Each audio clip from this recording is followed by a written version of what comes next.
పిత పుత్ర పరిశుద్ధాత్మ నామమున ప్రభునందు మిక్కిలి ప్రియమైన సహోదరి సహోదరులారా, ఈనాటి ధ్యానాంశం ఉత్తముడైన నోవా.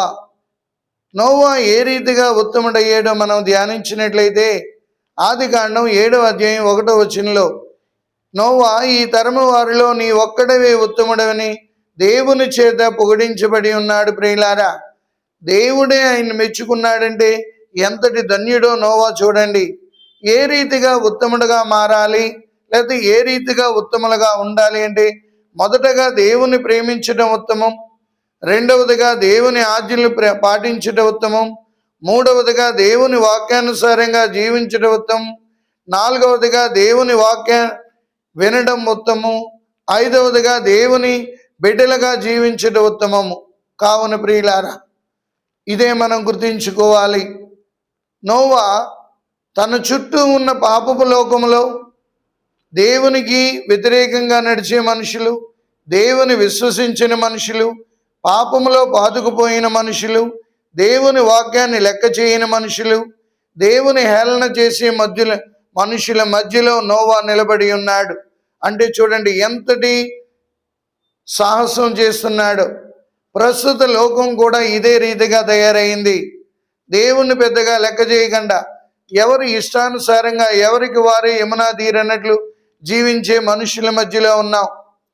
నోవాలో ఉన్న ఔన్నత్యం ఏమిటి అంటే, మొదటగా నోవా తను ఉత్తముడుగా జీవించడమే కాదు, తన భార్య, తన బిడ్డలు, తన యొక్క కోడల్ని కూడా ఉత్తములుగా మార్చుకున్నాడు, దేవునికి ఇష్టలుగా మార్చి ఉన్నాడు.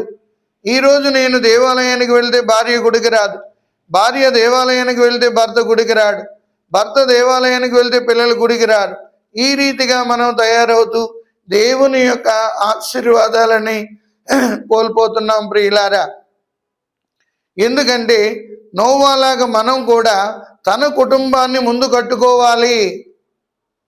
తన బిడ్డలు దేవుని మార్గంలో నడుస్తున్నారా లేదా, తన బిడ్డలు దేవుని యొక్క వాక్యానుసారంగా జీవిస్తున్నారా లేదా, తన కోడళ్ళు దేవునికి ఇష్టలుగా జీవిస్తున్నారా లేదా అనేది నోవా ఆలోచించుకొని వారిని నడిపించడం మొదలుపెట్టాడు. అందుకే యావే దేవుడే ఆయన్ని పొగిడి ఉన్నారు. నోవా ఈ తరము వారిలో నీ ఒక్కడవే ఉత్తముడవని దేవుని చేత పొగిడించబడడం అంటే ఆషామాషి కాదండి. అది ఎంత ధన్యతకు తీసుకువెళ్తుంది. ఆ రీతిగా ధన్యతలో మనం వెళ్ళాలంటే మొదటగా మనం గుర్తుపెట్టుకోవాలి, దేవుని యొక్క బిడ్డలుగా దుష్టుల సలహాల వైపు మనం తీసుకోకూడదు, దుర్మార్గుల దుష్కార్యముల్లో పాలు పంచుకోకూడదు, ప్రభువును వేళాకోళం చేయవారితో చేతులు కలపకూడదు. ఇదే మనం నేర్చుకోవలసిన సత్యం. ఉత్తముడుగా మారాలంటే ప్రభు ధర్మశాస్త్రాన్ని నిరంతరం పారాయణం చేస్తాడు అంటున్నాడు. నోవా అదే చేసేవాడు. అనేక మంది అవిశ్వాసుల మధ్యలో, అనేక మంది తాగుబోతుల మధ్యలో, అనేక మంది వ్యభిచారుల మధ్యలో ఉన్నప్పటికీ కూడా తన విశ్వాసాన్ని పట్టుకొని దేవుని యొక్క వాక్యానుసారంగా ఆయన బోధించేవాడు, వాక్యానుసారంగా తను జీవించడం మొదలుపెట్టేవాడు. ప్రియులారా, ఇదే మనం కూడా చేయాలి.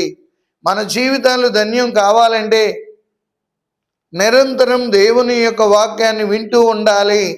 అందుకే మార్తమ్మ అడిగినప్పుడు ప్రభు చెప్పిన మాట, మరియమ్మ ఉత్తమమైనది ఎన్నుకున్నది, అది ఆమె నుండి తీసివేయబడదు. ఏమిటి ఉత్తమం అంటే, దేవుని యొక్క వాక్యాన్ని ధ్యానించుకుంటూ ఉన్నది, దేవుని యొక్క వాక్యాన్ని తన హృదయంలో బదిలిపరుచుకోవడానికి సిద్ధపడుతుంది. ఈరోజు మన హృదయాల్లో అనేక కోరికలతో నిండిపోయి, అనేక ఆలోచనలతో నిండిపోయి, అనేక సమస్యలతో నిండిపోయాయి. కానీ దేవుని యొక్క వాక్యానికి హృదయంలో మనం చోటు ఇవ్వలేకపోతున్నాం ప్రియులారా. అందుకే మనం అనేక సమస్యలకి, శోధనలకి, ఇబ్బందులకి, ఇక్కట్లకి గురి అవుతున్నాం.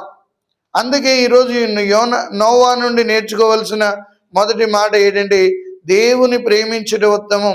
ఏ రీతిగా దేవుని నేను ప్రేమించగలుగుతున్నాను? నీ దేవుడైన ప్రభుని పూర్ణ హృదయంతో, పూర్ణ ఆత్మతో, పూర్ణ మనసుతో, పూర్ణ శక్తితో ప్రేమించగలుగుతున్నావా?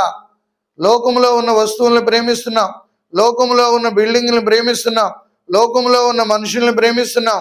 దేవుని ప్రేమించడానికి తగిన సమయం ఇవ్వలేకపోతున్నాం. దేవుని బిడ్డలుగా జీవించడానికి తగిన సమయం ఇవ్వలేకపోతున్నాం. దేవుని యొక్క ఆలోచన చొప్పున నడవడానికి తగిన సమయం లేకపోతున్నాం, అందుకే ఉత్తములుగా మారలేకపోతున్నాం. ఇక రెండవది, దేవుని ఆజ్ఞలు పాటించిన నోవా. మనం కూడా ఇదే గుర్తెట్టుకోవాలి. ఎప్పుడైతే దేవుని యొక్క ఆజ్ఞలను పాటించడం మొదలెడతావో దేవుని నుండి సహాయాన్ని పొందుకుంటావు, దేవుని బిడ్డగా జీవిస్తావు. ఆయన ఆజ్ఞలు మనకు ప్రీతికరంగా మారుతాయి. ఆయన ఆజ్ఞలు మనకు నిత్య జీవానికి వారసులుగా చేస్తాయి. ఇక మూడవది, దేవుని యొక్క వాక్యానుసారంగా జీవించాలి. అందుకే ప్రభు మత్తయి శుభవార్తలో చెప్తున్నాడు, నా బోధనలను ఆలకించి పాటించి ప్రతివాడు రాతి పునాదిపై ఇంటిని కట్టిన బుద్ధిమంతుని పోలి ఉన్నాడు. జడివానలు కురిసి పెనుగాలులు వీచి వరదలు వెల్లువలై బారిన ఆ ఇంటికి అపాయము కలుగుదన్నట్లుగా. ప్రియులారా, మనం దేవుని యొక్క వాక్యానుసారంగా ఎప్పుడైతే జీవిస్తామో ఎటువంటి శోధనలు ఎదురైనా, ఎటువంటి సమస్యలు ఎదురైనా, ఎటువంటి తుఫానులు ఎదురైనా ఉత్తములుగా నిలబడగలుగుతాము. దేవుని యొక్క బిడ్డలుగా ఆయన వాక్యాన్ని వింటూ ఆయన ఆజ్ఞలు పాటిస్తూ ఆయన బిడ్డలుగా నోవాలా జీవిస్తే దేవునికి ఇష్టలుగా మారుతాం, దేవునికి ప్రీతికరమైన బిడ్డలుగా మారుతాం. అందుకే లోకం ఎలా ఉంది అనేది చూడొద్దు, నేను దేవుని ఆలోచన చొప్పున నడుస్తున్నానా లేదా. చాలాసార్లు మనం పక్కోడు ఎలా నడుస్తున్నాడు, పక్కోడు ఎలా జీవిస్తున్నాడు, వీళ్ళందరూ ఇలా జీవిస్తే నేనెందుకు అలా నీతిగా జీవించాలని ఆలోచించుకుంటాం. కానీ దేవుని యొక్క బిడ్డలుగా దేవుని యొక్క ఆలోచన చొప్పున దేవుని యొక్క వాక్యానుసారంగా మనం జీవించడం మొదలు పెడితే ఉత్తములుగా తయారవుతాం, దేవుని చేత దీవించబడతాం, దేవుని యొక్క అనుగ్రహాలు ప్రీతిపాత్రులుగా మారుదాం. ప్రభు మిమ్మందరినీ ఆశీర్వదించి కాచి కాపాడును గాక. ఆమెన్. పితా పుత్ర పవిత్రాత్మ నామమున ఆమెన్.